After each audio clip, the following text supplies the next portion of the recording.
you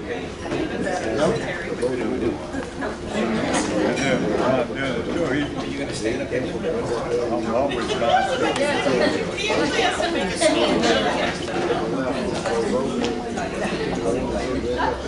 Do you guys need a white balance, or are we okay to start? Okay. Well, if I can get everyone's attention, thank you for coming today. Our guest speaker today is Senate President Cameron Henry. President Henry does represent District 9. He is a Republican from the Metairie area and serving his second term. He was unanimously elected as president for the 2024-28 term and is known for having a strong knowledge of the legislature and its processes as a result of being elected and serving in both chambers. Of course, he presides over the 39-member body and directs policy for members and employees. He is actually fifth in line of succession to be governor, behind Lieutenant Governor, Secretary of State, Attorney General, and the Treasurer. I don't know if he wanted y'all to know that or not, but he is here today to share with us the goings-on of the legislature, share us a little bit about, obviously, their focus, and to answer our questions. So, without further ado, President Henry, thank you. Thank you all very much for having me. We'll just start off, just kind of give a brief little recap of what's going on in Baton Rouge, and then I prefer to take questions over me just standing up here talking to find to get more value for everyone. Obviously, we had this governor is very enthusiastic about how he wants to change Louisiana. He moves fast, talks even faster. He and I have a very good relationship because we can have these, as I call them, lively discussions, but at the end of the day, we still have the same goal of making Louisiana a better place. Obviously, the crime session was probably the biggest hurdle that we went through so far. I think we got a lot of great things done. We still have a lot of work to do with that, specifically on the financing side of it, which is why we have a bill. Julie Emerson has a revenue stabilization, but I think we're going to dip into that fund to be able to cover some of the costs of the juvenile justice reform bills, give the Attorney General some one-time money to help with the prosecution of cases in New Orleans, and then we'll move that group to New Orleans, Baton Rouge, Shreveport, all the high crime areas we're going to work through. That was a difficult session, but it was very much needed, not only for Louisiana, not only for New Orleans and Shreveport, the areas that we have the issues with, Metairie, but also for the public relations of Louisiana. We needed people outside of Louisiana to know that we accept that we have a crime problem and that we're taking the steps necessary to fix it. They won't be immediate. There's not one big 3 bills that we can pass and make crime go away. But we needed the public outside of Louisiana and also internationally to know that we're going to focus on crime and cleaning up the streets. Not only in New Orleans, we have other issues, other crime areas throughout the state.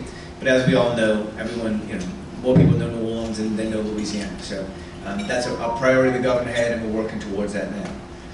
As for this legislative session, some hot topics that you will continue to hear about.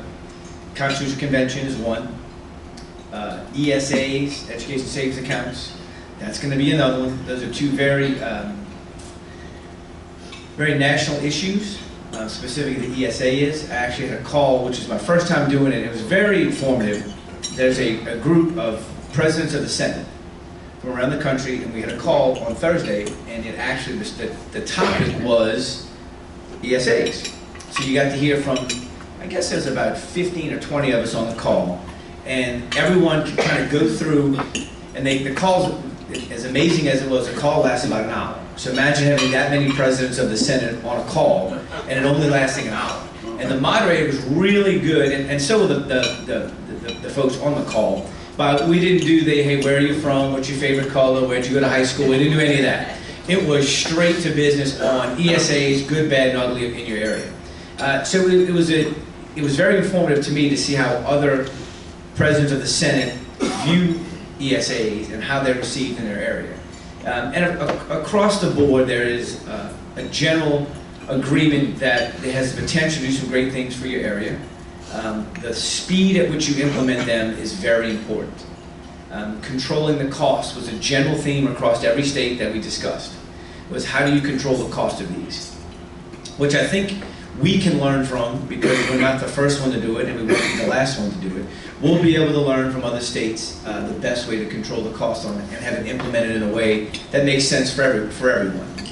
That process will take place. I know Senator Edmonds has a bill in Finance Committee today. We have several pages of amendments on that bill to adjust the bill moving forward. I know Representative Emerson's bill, I believe, got out of appropriations last week, so that should be on the House floor, I would imagine, one day towards the end of this week. A lot of unknowns about that process, but I do think at the end of the day, at a minimum, we will pass. It's about a $1.8 million appropriation to begin the process, right? To set up what ESAs would look like in Louisiana, to get the rules and regulations promulgated through Brpc, to where next year we come back and we decide if we're going to spend money and how much. We know exactly what we're doing when we started. The bill is a little aggressive in putting everything together before we figure out whether we actually want to do it, right? And we want to work out the details before we agree on how much money, the number of students, and are we going to take students that are in failing schools, or are we going to take students that are currently in the voucher program? What schools can they go to? Can a child in a failing school go to an A school? Can a kid that's in an A school, a public school, who just doesn't like the school, can they move to a different school? So we have to work out all of these things, but before we can get to that stage, we need a good foundation of what the program is going to look like. And I think that's the goal for this step moving forward. I met with the governor on Wednesday, and he agreed that you got to have a good foundation if you want the program to be successful long term. We've learned that some states, I believe Arizona might have a couple of them, that the costs have just exceeded expectations of literally everything, right? They're in the $300, $400, $500 million range. And once you start these programs, it's very hard to pull back. So we want to make sure that we don't give someone false hope and then have to take that back. We want to implement them in a very methodical way. The other big issue is the Constitutional Convention. That is a much more livelier discussion with members. We don't have a group of members who are a no that we're trying to convince to be yeses. We have a group of members, at least on the Senate side, who really don't understand how it would work, trying to get to a yes. And that's where we're going to continue to have meetings with the governor's team and, amongst ourselves of how we would like to set this up. It's obviously a daunting task, even if you're going to take items from the Constitution and just move them out of the Constitution, move into statute. It seems simple until you look at all the items that you could possibly use, which would be the entire Constitution, right? What everyone has to remember, which I'm sure you all do, is that when you go to the Constitutional Convention, it's not limited, it's the entire Constitution that's available in front of you. So as we go through the process, members are trying to figure out what that would look like and whether they feel comfortable with that two-thirds vote, the initial two-thirds vote to get into a Constitutional Convention. To pass Representative Beauier's bill, you need two-thirds. After that, then you just need a majority of the delegates. The delegation process is another issue another thing we're trying to work through. There's a thought that you can combine all the members into one body and have 144 delegates. I know that Representative Beauier's bill has an additional, I believe, 27 outside groups, outside individuals that would be, I'm sure, appointed by the governor to be a part of that as well. What I've learned in my limited 16 years in Baton Rouge is that the more people that you're trying to help make a decision, the longer that decision will take place. Much, much longer. And we have until June 3rd. That's on the Senate side. June 3rd is our cutoff date. So the more people you add, the longer the process is going to take. And at the end of the day, you're trying to put something together that you can bring to the voters and have them approve. Right? That's the next step. So we're going to come up with what we would think, if we're able to do this, what the new Constitution should look like, and the voters will vote in November whether they like it or not. I don't know whether we need any more people than the ones that were already elected by their constituents back home, right? House could vote, Senate could vote, and we can move forward like that. We're not really there yet on the 27 additional folks. Nothing against the 27, but that would be it would make it a little bit more time-consuming for a process that's already going to be very time-consuming. And we've got to have public hearings on this, right? If you want to adjust anything in the tax code, you need to make sure that that runs through Revenue and Fiscal Affairs and Ways and Means on both sides. So you have to have public hearings to allow the general public to understand what you're doing, and so members can make that final decision. Remember, you're only going to vote one time, right? You're not going to vote on it like you're going to vote up or down one time. So if you have an issue related to taxing, it may go to Ways and Means or Revenue and Fiscal Affairs for the purpose of a discussion. You're not going to vote to take it in or out at that moment. It's allowed for the public to have a discussion. Later on down the road, when it gets to the Senate floor, you'll be able to adjust it accordingly if you choose to. But it's a very daunting task, which, as I've said before, I don't know what one of you all wrote about. It's possible. We just have to make sure it's practical, and you don't want to start something and have it fail. So we want to make sure we have a really clear blueprint of what we're going to do moving forward. And those are really, of course, those are significant issues. The budget will always be a significant issue. About a $44 billion budget. Again, an enormous amount of that, well over half, is federal funds. So there is a method, there is a logic to a Constitutional Convention when you think about the amount of money that's tied up in the state constitution. We have 48 constitutionally dedicated funds that currently have $9.1 billion in them. A lot of money. So what I've asked staff to do right now is to do me a favor and find out how much money we're putting in and when's the last time we've ever taken any money out. Think about it. You're filling up your savings account, which is a great thing to do. But do you fill up your savings account to cut funding to programs that everyone believes are essential? That's when you start trying to come up with that balance of how much more money do we need in our savings account before we can start spending money on roads and bridges. We always talk about roads and bridges as if we have no money for roads and bridges. We have billions of dollars tied up in the Constitution for roads and bridges. I just need to know that we're actually spending the money. So I've asked, when's the last time anyone's taken any money out to do this? It sounds simple, and some of you all are looking at me like perplexed that you didn't realize that we had $9.1 billion tied up in 48 different constitutionally dedicated funds. We can get to those funds with a 2/3 vote, which is what Representative Emerson's bill is going to do, is allow us to reach into the Revenue Stabilization Fund to up to $400 million to take some money out to deal with, probably to do juvenile justice issues and some crime issues. But you could also do other things as well if the legislature saw fit. I'm trying to think of the other issues, big topic issues. The capital outlay process, obviously that's the construction part, is in dire straits right now. We are well over capacity on priority 5 by the tune of billions of dollars. And if I remember correctly, we were only able to fund about 40% of the projects in priority 1. The last capital outlay bill, last session, the last day that it was passed, had some significant issues with it. It was a mistake to pass it in the form that we did. We made a mistake, and now we have to fix it. We're also going to make sure we don't make that mistake again, I can assure you, by not rushing the bills through at the last minute on either side, to make sure everybody understands what's in the bills and the effects they'll have both short-term and long-term. I could talk all day if you like, or y'all can throw some questions at me. There's no way you all don't have questions. Come on. He got behind. Ladies first, go ahead. I have a question. I'm LaTanya Scott. I'm with AARP Louisiana, and we have about 437,000 members in the state, many of which are retirees. They're living on fixed incomes, and they're receiving Medicaid benefits. What will the impact of the Constitutional Convention have on older adults who rely on these pensions and health insurance, HCBS services, and alternatives to nursing homes? Well, I mean, the effect could be everything and nothing, right? If we decide not to take any of those things out of the Constitution, that'd be perfectly fine. By the fact that you represent the AARP and that the significant number of people in the old Jefferson part of my area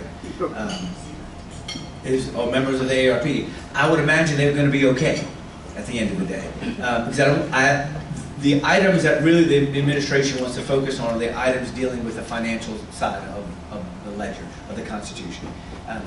Anything dealing with anything dealing with the elderly or the homestead exemption, or kind of the hot button issues. Remember, the voters have to vote on this. So it's not like we can just do this in a vacuum and hope it passes. The last thing I know that I want, nor does any of my colleagues in the Senate want, are all the people in their district that deal with the AARP. That doesn't just mean the grandmothers and grandfathers. It means their kids and their grandkids, right? That's not just one person usually. That's a group. So I think from that perspective, we have to be very strategic in the areas that we decide to have a little bit less protection since they're not in the Constitution. Do I see issues dealing with the AARP as falling into that category? I do not. The list that I've seen really deal more on the financial side, the constitutionally dedicated funds, statutorily, to move that statutory and some of the exemptions that are within the books as well. Thank you. Yes, ma'am. Yes, sir. President Henry, what do you think of the measures that we introduced at the last day of for filing bills with regard to what the advocate is on record as saying would gut Louisiana's public records laws? What are your thoughts on it, and what are your thoughts on the potential for passage of any one of those three measures? That's, to see if I can get this word right, that is the deliberative process bill?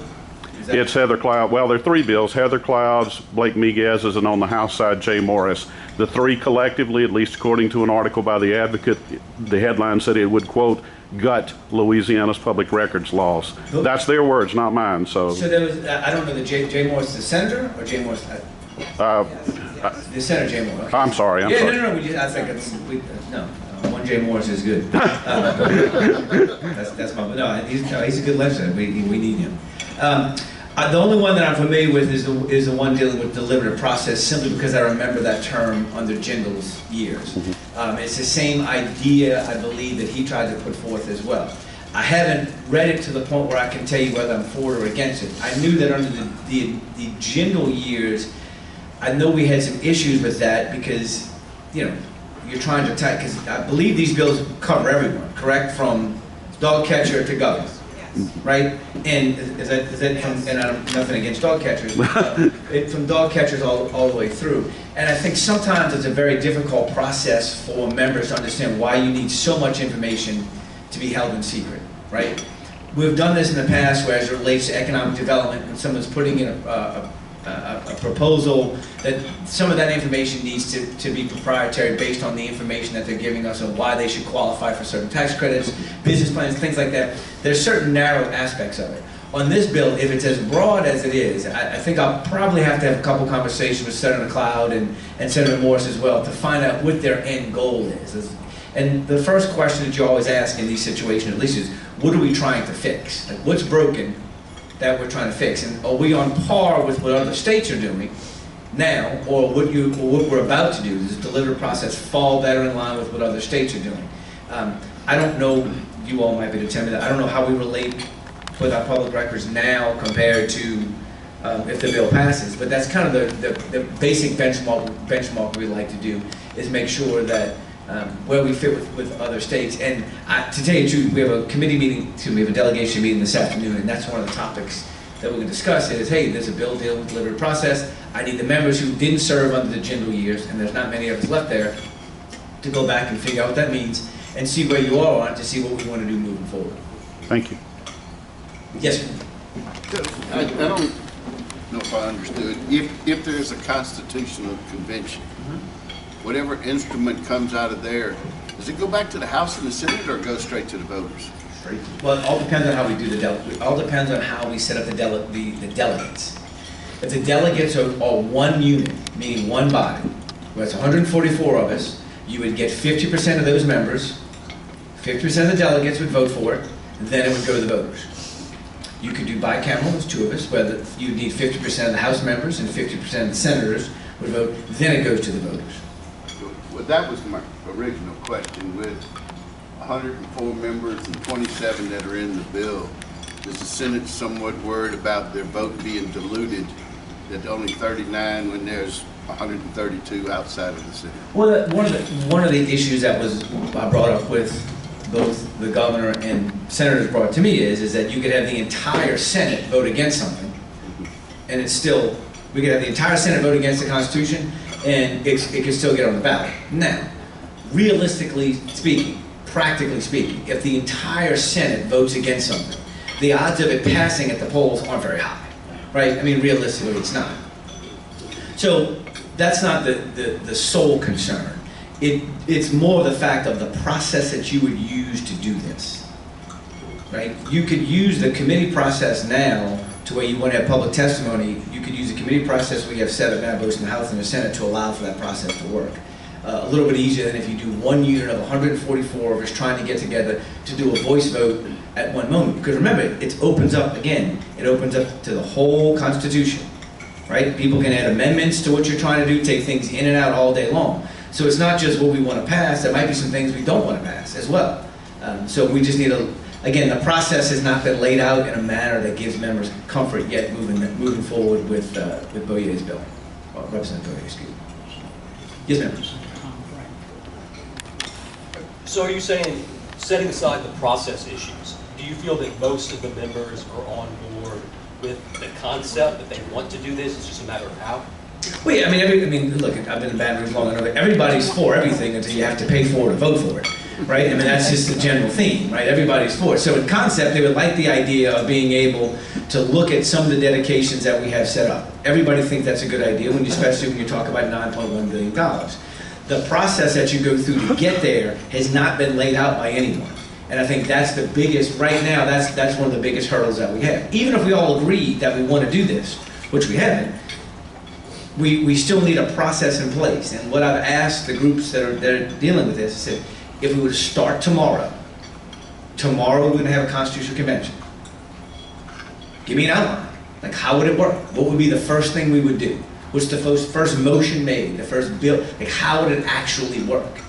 And those are the parts where someone has to get in the weeds and dig through it all. Now, it's an important step, it's an important bill, but there are a lot of important bills in Baton Rouge. And I don't take one bill over the other and say, okay, I'm going to help this bill all the way through the process because I don't think this representative knows what he's doing. Right? I'm not going to do that. Now, Boyer and I have been friends. This is my college roommate. Right? I've known the guy since college. We lived together in college. So I know him and his wife and his boys and his daughters very well. He's super capable of doing this, but he also has other bills he's working through as well. So if the administration gets on board and some of the groups that are pushing us to get on board to kind of lay out the foundation of how the process would work, that would make members a lot more comfortable in the next step of seeing whether they want to actually go forward with it. My question was actually also on the process. Have been discussions about who actually is going to write and how are you going to do it? Like one committee gets one piece of it, one committee gets another? Well, for those that couldn't hear the question was like, who's going to write it? Like physically, who's going to write the document? Is it House staff or Senate staff? Are we bringing in another group because our staff is currently working on the 2,000 bills that we're looking at, plus bills that we're dealing with. So we haven't gotten that. Those are some of the most basic questions that we have to have answered before we can move forward. And again, to the gentleman's point, the idea of it is great. Now tell me the details. Like give me some specifics of how we're going to do this by June 3rd. Right? Anything after June 3rd is going to be very. I mean, June 3rd is a good day to stop, let's put it that way. To be successful, June 3rd is a good day for us to be out of the building. Yes, ma'am. On the $400 million from the Revenue Stabilization Trust Fund, I can't imagine that you need $400 million for juvenile justice facilities. So what else are y'all looking at to spend all of that money? Well, the reason the $400 million, that dollar amount came up with is that's the amount of money that's going to be deposited into revenue stabilization this year. And what I've asked the treasurer to do is I said, look, our bond rating is based on about several different factors. One of them is how much money you have in your savings account, how much cash do you have on hand. So I asked the treasurer's office to go find out if we have a good bond rating now, with the way it is now. If we didn't put this $400 million in, or if we put it in and then took it out, how would that affect our bond rating? That's where the $400 million came out. Do I think, of course we can spend it, do I think we'll need it all? No, I don't think we will. But we also don't want to dip into this fund every year. So what we would like to be able to do, at least from my perspective, is if you're going to have to build juvenile justice facilities, find out exactly how much they're going to cost and allocate all of the money for that into a fund where you don't, every year we're not taking $10 million out for this and $20 million out for this. We don't want to do this every single year. We want to take all the money that we need to build the facilities, to get the foundation going for, I think they want to build 4, I don't know how many, don't quote me, that juvenile justice facilities, the changes we need to make, the money that we need for NOLA Troop in New Orleans, and the money we want to give to the Attorney General. Take all that out at one time, and then allocate it as we need it throughout the next couple of years to get the facilities built and everything back up and running. We don't want to spend, my goal isn't next year to come in and take more money out of revenue stabilization, and then the next year take more to do the same thing. Do one moment where you take the money out, but it's got to do with a plan. And I know Senator Cloud has a bill, say, look, if you're going to build juvenile justice facilities or however you do, there has to be collective. We don't need every single parish wanting one. We need to have a strategic plan of how many of these things we're going to build, How much are they gonna cost? Is they gonna be cost savings to locals once they're built? Go through the whole process. So are you planning to put it all in a document in legislation to show what it's all going to be spent on? I think that's the only way, as of now, I think that's the only way members are gonna be comfortable with what are you spending the money on, is to tell everybody. I mean, it won't be to the penny of we're gonna spend $50 million on juvenile justice. You should be able to get an estimate of what the cost is. But you're also not gonna give the money to juvenile justice right away either. You'll put it into a fund where they have to come back and justify, okay, you said it was gonna cost $50 million. You don't need all $50 million right now. You might need $10 million this year, $10 million next year, whatever. So we can allocate the money through JLCB over the whole year without having to be in Baton Rouge, and you get much greater scrutiny and oversight over it. Because if you're going to pull money out of a savings account, you want to make sure that every penny is spent properly, or you have issues down the road. Yes, sir.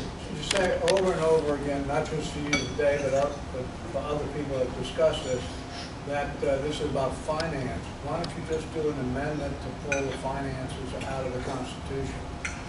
We could do you could do that, where you go in a convention and say, we just want to take all the financial issues out of it. But when you go into a convention, it opens up everything. So you have to be prepared for both. And so there are other issues that members want to go at. There's other things that members want to look at as well that I may not know about. So you talking about doing a limited constitutional convention just on the financial issues. You could take that step, I guess, if we chose to. I just don't. We're not even there yet. Let's put it that way. Like, we're not at a stage where we can say we want to do it based on this. We need the groundwork set for whether we did it on a limited basis. We open up the whole thing, whatever, how would it work? And no one has explained to members how it would work on day one. And I know that sounds simple, but that's the biggest holdup right now. One of the biggest holdup right now is how would it actually work on day one? And until I can stand up or someone can stand up and tell us that, members aren't opposed to it, they're not for it, they're just waiting for someone to give us some direction, as you would with any bill, right, that we pass in the legislature. What do you do? How much is it going to cost? What's the purpose? That has to be explained to members. Oh yeah, yes sir. Who are some of the outside groups pushing for a new constitution, and which ones represent the public interest? Well, can't tell you. I know the Pelican Institute is one group that has been pushing for this. Before any of this even took place, Franklin Foyle, who's now a state senator, has been asking for a constitutional convention for years now. Since I was in the House with him, he's always wanted to do it because he saw the purpose of that. Eddie Rispone has a group that's always obviously Lane Grigsby has a group that is in favor of a constitutional convention and is trying to help with some of the research on it. The elected officials, we represent the public interest. Like, that's ours. Like, our job is to represent the public interest, which is why it's taking the process we're going through to do it. Right? A very methodical, very slow, in some cases painfully slow process until we get the information. The difference, I guess, that some folks are having difficulty with is we're not treating this as anything other than a regular bill. Like, it's not my job to go research every bill that's out there to find out why it's good, bad, can we implement it, can't we? That's up to the author and the people who want the bill. They have to come to us, not just me, the entire Senate, entire House, and say why we need to do this. That's what's lacking right now. And it's not for lack of effort by Representative Boyer, it's just, it's a very difficult process, and he's got some help, probably needs some more. But I mean, I think we can get there, but it's going to be, we have a long way to go and a short way to get there. You can get where?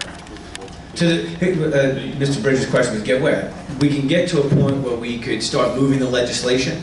Now, I can't control what the House does when it gets to the Senate. Moving the legislation should it get to the Senate, if they can start giving us some specifics of how the process would work. Do we have another question, President? Yes, sir. You had talked about $9 billion. $9.1 billion, yes. How much of that is the MFP? I don't think any of it is the MFP. It's the Constitution's dedicated funds, because the funding formula is within, Betsy controls the funding formula, right? It says that you have to have it, but it's not a dollar amount associated. What I was talking about is the actual fund, where there is You go look at a checking account and there is money sitting in there as you and I speak today right now, of the 9.1 billion, which is, I'll get whoever wants the list. I mean, it's not like it's secret. It's a significant, the MFP is an issue with folks because obviously we want to continue funding public education. We're not going to let that just go away through this, and I know that's a point that has concern for folks.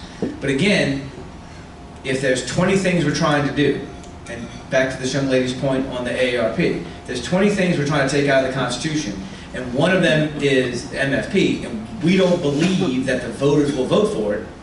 Well, the most significant thing to do would be leave in the Constitution and focus on the other 19. Like, I don't know the last time you all tried to sell something to the entire state to agree on. Like, it's not, like, at the end of the day, when it's all said and done, whether we're going to take care of the elderly folks, we're going to take care of AARP. When you take all those hot button issues out, you can still have a significant amount of instruments, amount of topics you could vote on, and you have to sell that to everybody.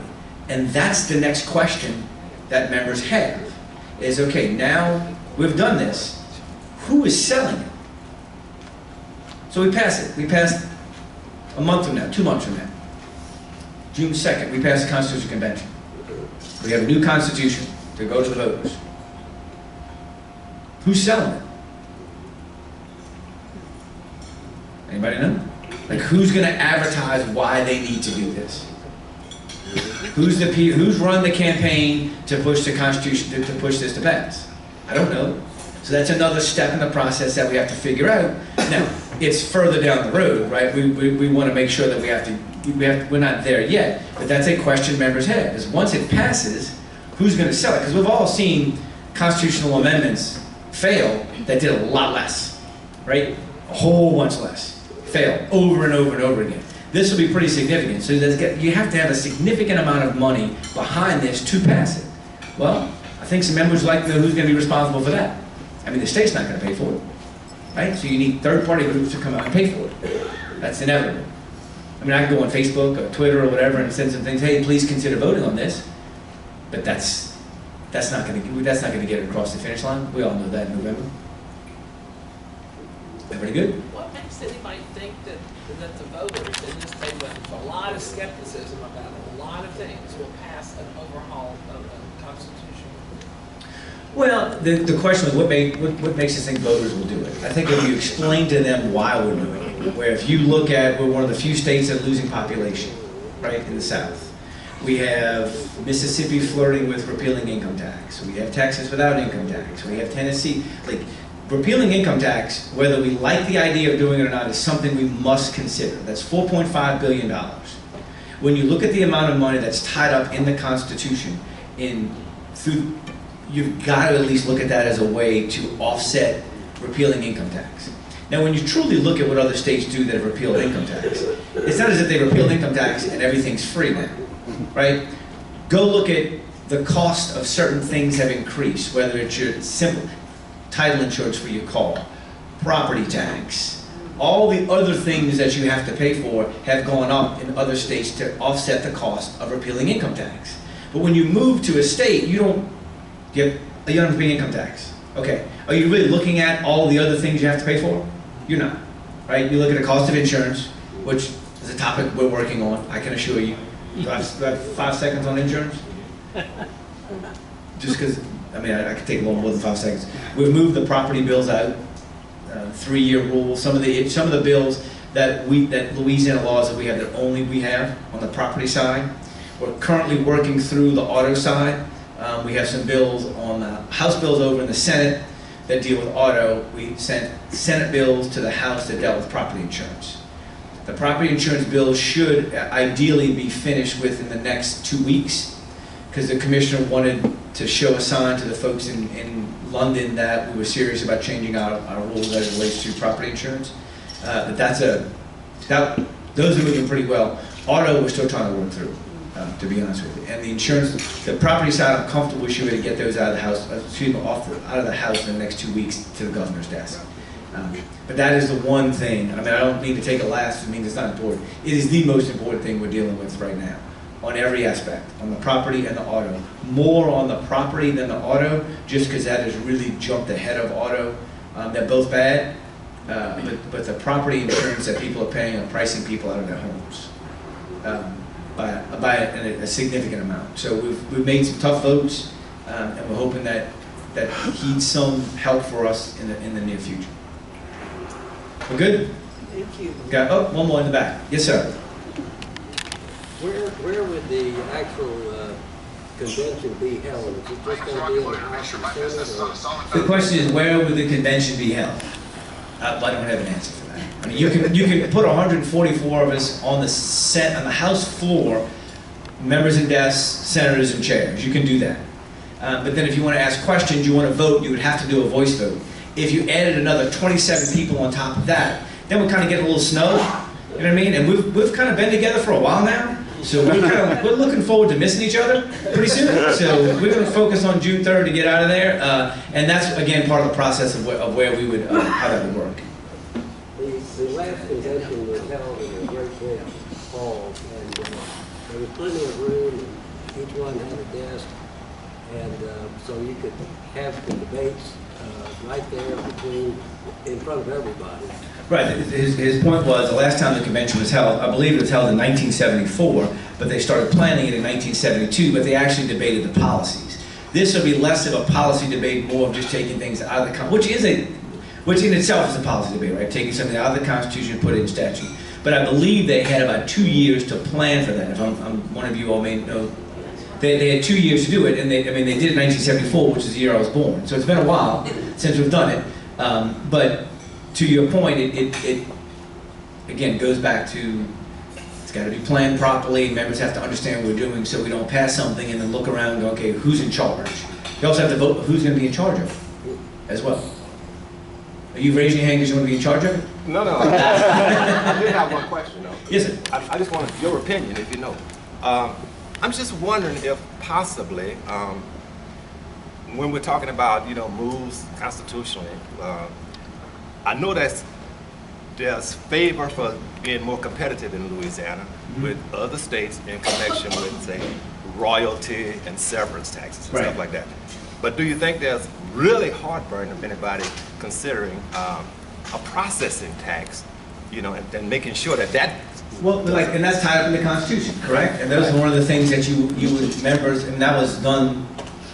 Could have been a while ago, right? And but they put a poison pill in it, but a good one that'd be fair. Right, but again, those are the kind of conversations you want to have of, if we do this, then we're close to repealing income tax, right? That could offset some of the cost of doing that.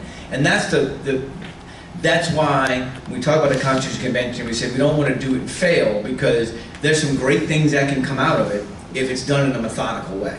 And you hit those points like that's what you were talking about. I mean, I've said this a couple times. It's a general theme of how my time in Baton Rouge has been, is that everybody wants everything to change, but they don't want anything to be different. Right? That's it, locked in. They want things to change, but they don't want everything to be different. And I think now what you have in this governor is he wants things to change, and he's going to make things different, right? And it's to the benefit. Like, we have to take a chance that it's a benefit. And some of us move faster than others, some of us slow each other down a little bit, but it's all part of the process. But I mean, that's why he was elected governor the way he was elected. That's why we are where we are in both the House and the Senate, is to change things, make them different, and it's going to take a little bit of a leap of faith, but we feel like we can only go up. Thank you all very much.